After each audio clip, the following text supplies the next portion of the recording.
Hey guys, it's the Double Chen Show. We are here now. This is our new home. That's right. Kind of feels weird saying it, but it doesn't. Yeah, so by this time there should have been at least a couple videos up. If not, this could be the first. I'm not really sure yet because we're filming a bunch in the span of little time. That's right. But let me ask you. Yeah.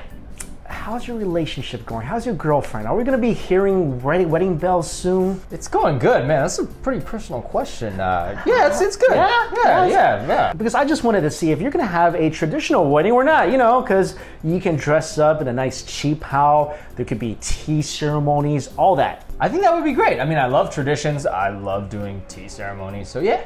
You are lucky actually because I think you and Yi's wedding will be relatively tame. But there are some wedding customs out there that may make you or your wife dread your own wedding day. Today we're going to share with you guys some of the strangest Asian wedding customs. We first head to China for our first weird custom, a tearjerker wedding.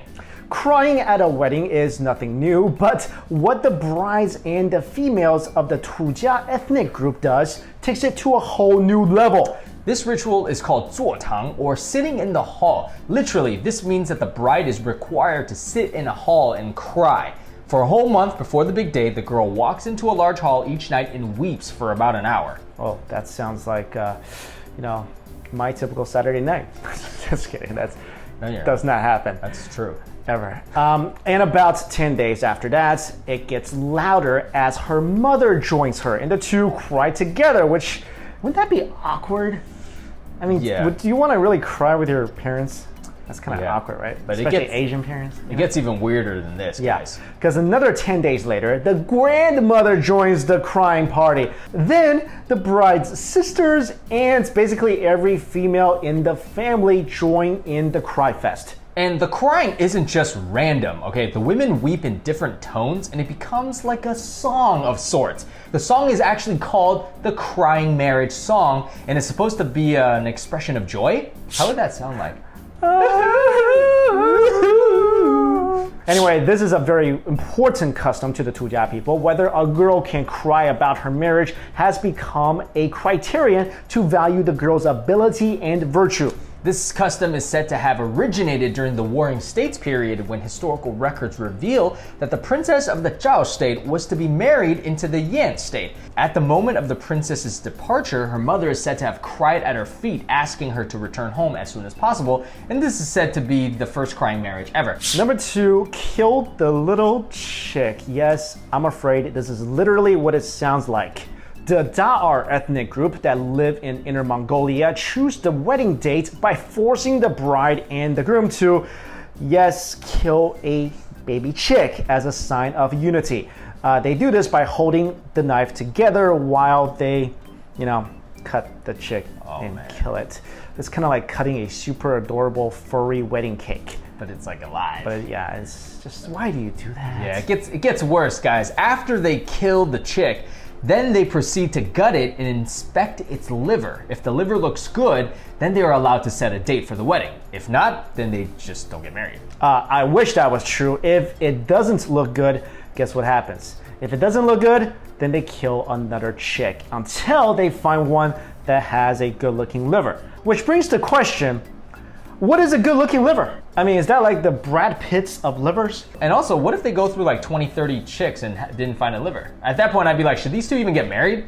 Yeah, I don't know. Next, we have shooting arrows at the bride. If you're a guy and belong to the Yugu ethnic group and don't know how to use a bow and arrow, then you might not be able to get married at all, or you might end up killing your bride. The Yugu people hold grand wedding ceremonies which last for 2 days for regular people and several days for the rich. One of the customs during the celebration is when the groom shoots 3 arrows at his bride or to his bride's general direction and then breaks the arrows and the bow during the wedding ceremony. According to their culture, this means they will love and live with each other forever. And don't worry guys, the arrows don't have arrowheads on them, so no one really gets hurt. Also, I just want to say, even an arrow without an arrowhead, if that hits you, that still hurts. It might hurt actually.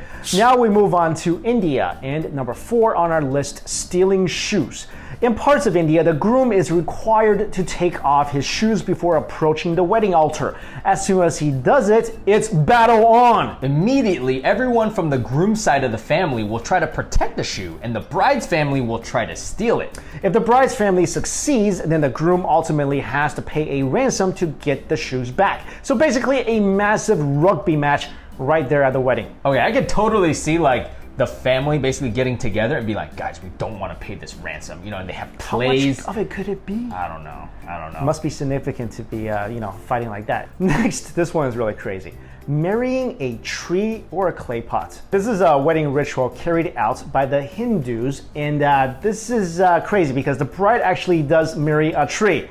Yeah, a real tree. Most Hindus believe that a woman born as a Manglik, an astrological combination of Mars and Saturn, both under the 7th house, is cursed and can cause her husband's death. Therefore, in order to ward off this curse, she is married to a tree first or a clay pot, which is then later destroyed to break the curse. Even the famous Bollywood actress Aishwarya Rai Bachchan married a tree first before getting married to Abhishek Bachchan. And number 6 on our list, beating the groom's feet. The ritual of beating the groom's feet takes place after the wedding ceremony in South Korea. The groom's friends remove his shoes and tie his feet together with a rope or sash. Then they lift his legs off the ground and start beating the soles of his feet with a stick or fish.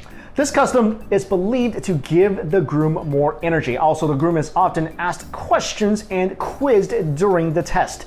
You know, this actually reminds me of my childhood where I would get beat and I would get test questions thrown at me. Were you ever beat with a fish? No, because that's a waste of food. Oh, that's right. Asian families won't do that. I mean, they won't beat you with things that they can actually eat. Moving on to Indonesia, and number 7 on our list, toilet paper. Okay, listen to this, guys. Indonesian honeymooners are housebound for 3 days and nights following the wedding and are not allowed to use the toilet. So that's no number 2s, which is already insane. But okay, maybe that's doable. But also, no number 1s. Nothing at all. And to prevent the couple from actually using the toilet, the couple is watched over and is allowed minimal amounts of food and drink. If the custom is not practiced, they believe it will bring bad luck to the couple, with consequences such as a broken marriage, infidelity, or death of their children. You know, I think if this custom is practiced, it might bring, the bad luck of a broken bladder. Yeah, I mean, isn't this kind of dangerous to not go 2 or 1 for like days? That's crazy. Here's another one, guys. Have you ever heard of the washing feet ceremony? That's right. Yeah, well, let me ask all our female viewers out there. When you marry your guy and you love him so very much, but let me ask you, do you love him enough to wash his feet in front of all your relatives, family, and friends at your wedding? We've seen this differ amongst different Asian cultures. Like sometimes the guy steps on an egg. In some cultures, they wash each other's feet. There's like rose petals in there. And of course, everyone's watching. Yeah, that's kind of, you definitely don't want to show up with gross feet. All right, guys, there you go. Those are some of the strangest wedding customs around Asia. If you know of any other ones or any other customs from around the world, I know there's a lot. Let us know in the comments below. Don't forget to follow us on Facebook, Instagram, all that good stuff. All the info is in the description box. Thank you so much for watching, everybody. See you later.